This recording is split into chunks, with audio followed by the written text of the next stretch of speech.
가결되었음을 선포합니다.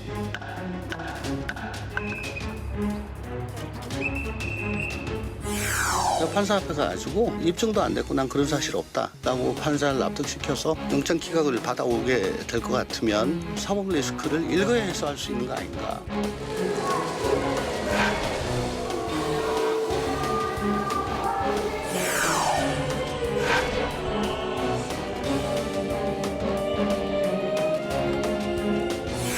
정부 여당의 극우적인 행태가 4.3 정신을 모독하고 있습니다. 4.3의 완전한 해결이라든 대통령의 약속은 부도났습니다. 4.3 사건에 대한 무고한 희생자에 대한 그런 추모의 마음은 예나 지금이나 한결같습니다. 역할을 나누어서 각자 일을 하고 있는 것이라고 이해하시면 되겠습니다. 아픔을 치유하고 규탄한다! 규탄한다! 규탄한다! 원엑스포 성의당으로 이를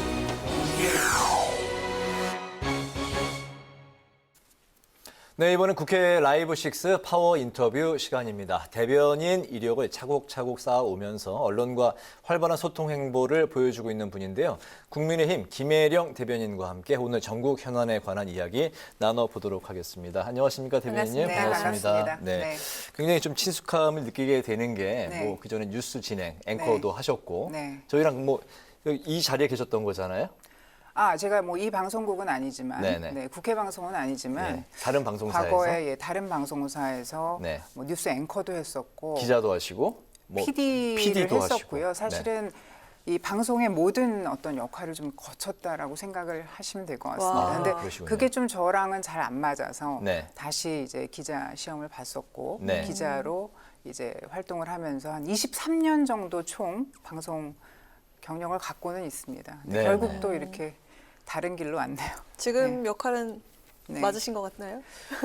글쎄요, 뭐 아시는 분들은 아시겠지만 제가 뭐 처음에 뜻해서 온 것은 아니기 때문에 사실 조금 어려움도 있었고 좀 갈등도 많이 있었어요. 네네. 근데 이제 와서는 또 네. 제가 오면서 이제 큰 결심을 나름대로 하고 왔기 때문에 네네. 지금 일에 최선을 다하고 있습니다. 네. 뭐. 보람을 이제 찾기 위해서 더 노력을 해야겠죠. 언론에 이제 많이 이제 좀 주목을 받았던 게 아무래도 2019년 문재인 네. 대통령이 신년 기자회견에서 이제 네. 질문하셨던 네. 저도 이제 그게 이제 기억이 납니다. 그 윤석열 대통령이 대선 후보 캠프 그리고 김기현 후보의 당대표 후보 캠프에서 이제 대변인 역할을 해 주셨고 네. 과거 이제 국민의힘이 야당이었을 때와 네. 지금 이제 여당 대변인으로 활약을 하고 계신데 네. 야당의 대변인, 여당의 대변인 어떤 차이가 있을까요? 이게 지금 이제 말씀을 해주셨지만 제가 당대변인 이제 두 번째고요. 네. 그리고 이제 뭐 아까 말씀 예전에 종료했다가 다시 하시는 거죠? 당 그렇죠. 대변인? 네네. 그리고 이제 그 대선, 네. 총선 대변인 했었고 해서 지금 뭐 대변인만 지금 한 서너 번 계속 하고 있어요. 네, 그래서 네. 사실 신상의 변화가 없기 때문에 좀 민망하기도 합니다. 근데 사실 야당 대변인일 때가 조금 더 편한 건 있었던 것 같아요. 조금 터프하게 이렇게 공격을 할 수 있기 때문에 네, 그런 말씀 많이들 하시더라고요. 네네네. 그래서 사실은 좀 한편으로는 스트레스가 좀 오히려 적었던 것 같아요. 근데 여당 입장에 이렇게 되고 보니까 네. 좀 조심해야 되는 부분들도 많이 있고 네. 또 이제 방어를 해야 되잖아요. 그렇죠. 예, 그러다 보니까 좀 어렵고 좀 조심스럽고 이런 부분들이 많이 있습니다. 늘 뭐 네. 지키는 게 힘들죠. 네, 그렇습니다. 자, 그럼 본격적으로 현안 이야기를 좀 해보도록 하겠습니다. 네, 국민의힘 하영자 의원의 구속영장 기각이 됐습니다. 이제 이재명 대표에게로 시선이 쏠리고 있는 것 같은데요. 하 의원의 경우에는 체포안이 가결이 됐었죠. 그러고 나서 영장 심사를 거쳐서 구속을 면하게 됐지만 이재명 대표는 부결이 된 바가 있습니다. 네. 그렇기 때문에 좀 더 이 방탄 논란이 거세질 거란 전망이 있는데 어떻게 생각하십니까? 그 하 의원의 경우는 대부분의 그 범행을 자백을 하지 않았습니까? 검사가 혐의 입증에 필요한 증거를 상당 부분 수집하고 또 확보를 했기 때문에 구속 수사를 면한 것으로 저희가 알고 있습니다. 네. 그런데 이제 이재명 대표는 지금까지 사실 인정하시는 부분이 없잖아요. 네, 계속해서 나는 잘못이 없다 이렇게 주장을 하고 계신데 본인의 무죄가 이제 확실하다면은 불체포 특권에 기댈 것이 아니고 그 법원의 영장 심사를 통해서 좀 당당하게 사법 리스크를 덜어내시라 이렇게 말씀을 드리고 싶습니다. 과거의 그 권성동 의원의 케이스를 좀 말씀을 드려야 될 것 같습니다.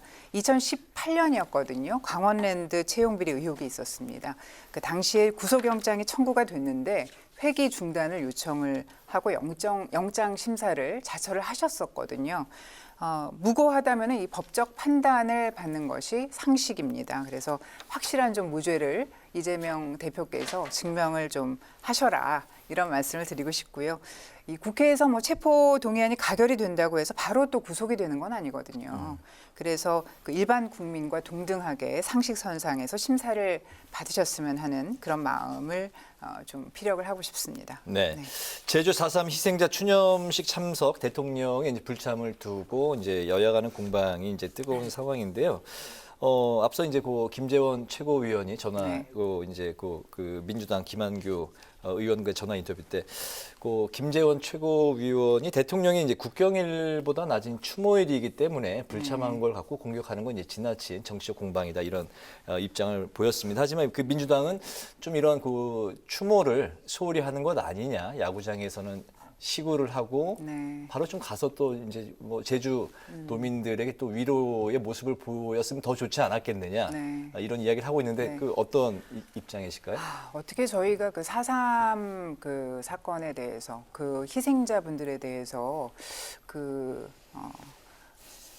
굉장히 사실은 안타까운 일인 것을 저희는 이제 알고 있고, 대통령께서도 가시지 않았습니까? 후보 시절에. 지금도 저희는 굉장히 진지하게 생각을 하고 있고요. 그 점에 대해서 굉장히 안타깝게 생각을 하고 있습니다. 근데 이런 식으로 좀 민주당에서 또 선동을 하는 것이 굉장히 참 불쾌하고요. 대통령께서도 참석을 당연히 하시고 싶으셨지만 뭐 일정 때문에 하시지 못한 점에 대해서 말씀을 하시지 않았습니까? 그래서 한덕수 총리께서 이제 참석을 하신 것이고, 또 저희도 김기현 대표 그리고 주호영 원내대표 뭐 두 분 다 역시 이제 참석을 하시려고 했지만은 저희 일정이 지금 굉장히 그 김기현 대표 취임을 하시고 여러 가지 일정이 좀 빡빡하더라고요. 그래서 그 민생 현안들도 있고요. 또 어제 그 오후에는 부산 엑스포 그 시사단이 또 저희 방문을 했고 해서 사실 물론 이제 돌아가신 희생자분들에 대한 그 마음, 또 그 유족분들의 마음 저희가 이제 알고 있고, 어제 저희 최고위원 회의에서도 그래서 처음에 시작을 그 묵념으로 시작을 했습니다. 그래서 그분들에 대한 마음은 그 저희가 항상 지니고 있고요. 하지만 또 지금 이제 살아계신 분들, 또 이 우리가 미래로 나아가는 그런 상황에서 이 민생을 저희가 소홀히 할 수는 없잖아요. 그래서 이런 문제들이 시급하기 때문에 당 지도부가 좀 효율적으로 역할을 했다, 좀 분배를 했다, 이렇게 좀 봐주시면 될 것 같습니다. 어떤 정치적인 해석, 선동, 모략 이런 것들은 조금 자제해 주십사 부탁을 드리겠습니다. 네, 그리고 오늘 윤석열 대통령이 양곡관리법 개정안에 대해서 거부권을 행사를 했습니다. 여야 공방이 워낙 치열한 그런 법안인 만큼 민주당 측에서 아주 강하게 나왔는데요. 한덕수 국무총리를 겨냥해서 탄핵까지 거론을 했는데, 자, 이 민주당의 이 같은 행보 어떻게 바라보고 계신가요? 우선 그 민주당의 입법 폭주를 막을 수 있는 유일한 방법이 대통령 거부권밖에는 없었다. 이렇게 말씀을 드리겠습니다. 이 양곡관리법 관련해서 오해를 하시는 분들도 있을 것 같은데요. 민주당이 이제 하도 뭐 저희를 공격을 하다 보니까, 그래서 여기에 대해서 좀 설명을 드려야 될 것 같습니다. 양곡관리법 개정안은 우리 농촌을 좀 서서히 망가뜨릴 수 있는 이런 법안이다, 이렇게 좀 설명을 드려야 될 것 같아요. 이 초과 공급된 쌀을 무제한으로 계속해서 이제 사준다.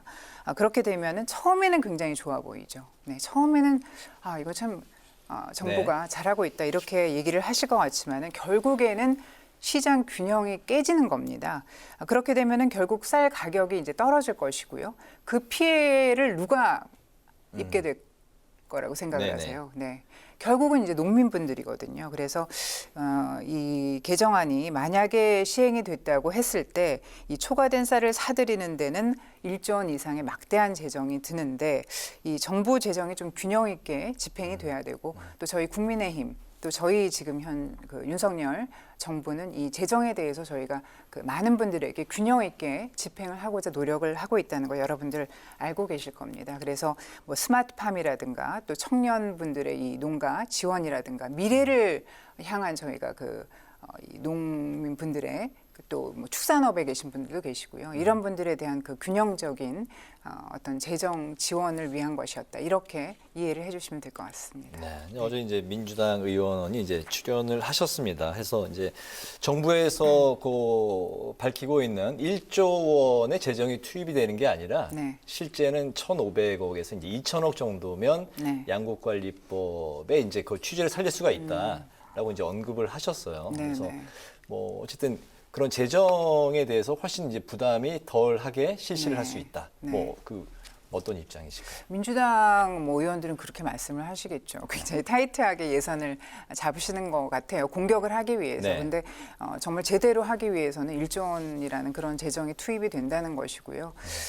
여기에 대해서 이제 뭐 실질적인 협상이나 토론, 뭐 아까 이제 김한규 의원이 잠깐 말씀을 네. 하신 것 같은데 뭐 그런 시간을 조금 주셨으면 좋지 않았습니까? 그래서 여기에 대해서 좀 의회 폭거처럼 이런 것들을 자행을 하면서 본회의에서 이제 그 통과가 된 것인데요. 일본이 어제 이제 그런 얘기 하더라고요. 뭐 일본산 멍게는 사도 우리 쌀은 못 사냐. 네, 이렇게 또 얘기를 하시던데 거대 의석을 이용해서 이렇게 거짓 선동을 하는 것을 정말 제발 좀 이제는 좀 참아달라 이렇게 말씀드리겠습니다. 알겠습니다. 그 이제 멍게 말씀하셨으니까 이제 일본 한일 문제로 이슈로 넘어가 보겠습니다. 최근 정치권 이슈 중에 가장 뜨거운 이슈 중에 하나일 텐데 그 민주당의 이제 그 여러 의원들이 후쿠시마 오염류 그 오염수 방류 문제와 관련해서 이제 그 방일 일본을 방문하겠다고 이제 하지 않았습니까? 국민의 힘을 향해서는 후쿠시마 그 오염수에 대한 대응을 제대로 해라. 이렇게 이제 주문을 했습니다. 네. 예, 어떻게 말씀하실까요? 제대로 해야죠. 이게 국민 먹거리랑 관련이 된 것이고 이제 안전이랑 관련이 된 건데 당연히 저희는 여기에 대한 것을 이제 최우선순위에 네. 두고 있다는 것을 이제 말씀을 드리겠고요. 민주당이 이제 후쿠시마 뭐 또 도쿄도 간다, 후쿠시마도 간다 이렇게 지금 일정을 잡았더라고요. 네. 그런데 거기에 대해서 일본에서 지금 아직 답이 오지 않고 있습니다. 예. 뭐 어쨌든 가서 정말 제대로 보실 수 있었으면 예, 제대로 취재를 좀 하셨으면 좋겠다라는 그런 말씀을 드립니다. 어제 그 대정부 질문에서 한덕수 총리가 하신 말씀을 조금 인용을 하겠습니다. 후쿠시마 원전 오염수는 국민 안전과 과학이 최우선 순위를 가진다. 이렇게 말씀을 하셨습니다. 그것이 바로 저희 정부의 입장이고 저희 당의 입장입니다. 이 IAEA 국제 원자력 기구의 그 오염수 조사에 한국도 네. 참여하고 있다는 것을 또 명확히 말씀을 드렸거든요. 그래서 이제 그 과거를 좀 저희가 또 얘기 안 할 수가 없는데 2021년도입니다. 그 문재인 정부 때인데요. 이때 그 정의용 외교부 장관이 이런 말씀을 그때 하셨었어요. 일본이 IAEA 기준에 맞는 절차를 따른다면 굳이 반대하지 않겠다. 네. 그러니까 그때는 그 민주당이 집권하셨을 때 그 당시에는 IAEA의 그 어떤 기준에 거기서 따르겠다. 부합한다면 네. 따르겠다고 하시더니 지금 이제 저희 정부가 이 국민의힘이 그리고 윤석열 정부가 되니까 또 여기에 대해서 또 의심을 품는 거 아니겠습니까? 그때는 맞고 지금은 틀리다. 여기에 대해서 참 뭐 안타까운 마음을 좀 가지고 있고요. 과거에 뭐 광우병 괴담이 있었고 또 사드 뭐 이런 괴담이 있었잖아요. 근데 이번에는 또 방사능 밥상 괴담 이렇게 해서 유포를 하고 있더라고요. 그래서 국민들의 안전만큼은 좀 정쟁과 어떤 괴담의 소재로 써서는 안 된다 이런 말씀을 또 방금 그 한덕수 이제 국무총리 말씀 이제 인용을 하셨는데 국민의 건강과 또 이제 과학적인 근거가 이제 최우선 이제 고려 사안이다 이렇게 이제 말씀을 하신 거는 결국에는 후쿠시마 그 수산물은 수입을 안 할 것이다 이렇게 이제 받아들이면 될까요? 네, 같은 그렇습니다. 뜻으로? 네. 알겠습니다. 네, 국민의힘 내부 상황과 지지율에 대해서 얘기를 좀 해볼까 하는데요. 전당대회를 지난달에 치른 후에는 좀 지지율이 떨어지는 그런 모양새입니다. 근로시간 개편안으로 좀 시끌시끌했고 또 한일 정상회담 이후에 좀 이슈가 좀 있었던 것 같은데요. 또 그리고 정광훈 목사 관련 발언으로도 또 내부가 시끄럽습니다. 이런 악재라고 할 수 있을까요? 이런 이슈에 대해서 어떤 돌파구를 좀 생각해 볼 수 있을까요? 참 저희도 뭐 기분이 좋지는 않아요. 네. 지금 새로운 우리 그 김기현 호가 출범을 했는데 지지율이 떨어진다. 괜한 좀 오해를 사는 것 같기도 하고 한데 어쨌든 방금 말씀하신 그런 요인들이 사실 지지율 하락에 영향을 미친 것은 좀 사실이지 않나 그렇게 생각을 하고 있습니다. 이제 그런 요인들을 저희가 앞으로 좀 이제는 그런 일들이 없도록 해야 될 것 같고요. 저희가 앞으로 어떤 지지율을 올릴 수 있도록 이제 정말 국민들에게 좀 신뢰를 받을 수 있도록 노력을 할 것이고 돌파를 해 나가겠습니다. 그렇지만 또 여기에 그 민주당의 어떤 이런 그 반정부 프레임이 큰 몫을 하고 있다는 것도 또 국민 여러분들께 말씀을 드리지 않을 수가 없습니다. 저희는 어쨌든 뭐 첫째도 민생이고 둘째도 민생이고요. 뭐 예를 들어서 이제 윤 대통령께서 지지율 급등에만 신경을 쓰셨다면은 이 양곡법 개정안에 대해서 거부권을 행사하셨을까 이렇게 좀 다시 반문을 드리겠습니다. 이제 김기현 대표 이제 취임하고 한 달밖에 되지 않았으니까 좀 허니문 기간이다 이렇게 생각을 해주시고요. 앞으로 저희 국민의힘이 어떻게 변화하는지 정말 실질적으로 국민들께 어떻게 다가가는지 어떤 정책으로 정말 위로를 드리고 위안을 드리는지 좀 지켜봐 주십사 그렇게 부탁을 드리겠습니다. 네, 김기현호가 출범한 지 이제 한 달 정도 됐다고 말씀을 하셨고, 당대표 후보 시절 이제 대변인을 이제 지내셨기 때문에 누구보다 이제 김기현 후보를 옆에서 잘 아시고 지켜봐 오셨을 거라고 생각이 듭니다. 그렇기 때문에 이제 질문을 드리고 싶은데요. 김기현 당대표의 리더십은 어떻습니까? 어떻게 평가하세요? 네. 대변인이 당대표를 평가한다는 건 그렇지만 미소를 짓고 있잖아요. 김기현 대표님 생각만 해도. 네. 저는 이제 제가 이전에 당대변인 할 때 그때 이제 원내 대표셨거든요. 그때 뭐 김 대변인 잘 있었어요 이러면서 이렇게 웃으시면서 항상 저한테 인사를 해주시고 그때는 이제 굉장히 정말 참 좋은 훌륭하신 분이시다. 그렇게만 생각을 사실 했던 점도 있었는데요. 제가 이번에 같이 이렇게 캠프 수석 대변인으로 또 수행도 하면서 정말 가까이에서 지켜봤는데 참 이런 정치인 10명만 있으면 우리 대한민국이 정말 더 부강해지고 정말 이 안정을 되찾겠다 이런 생각을 했습니다. 굉장히 열심히 하시고요.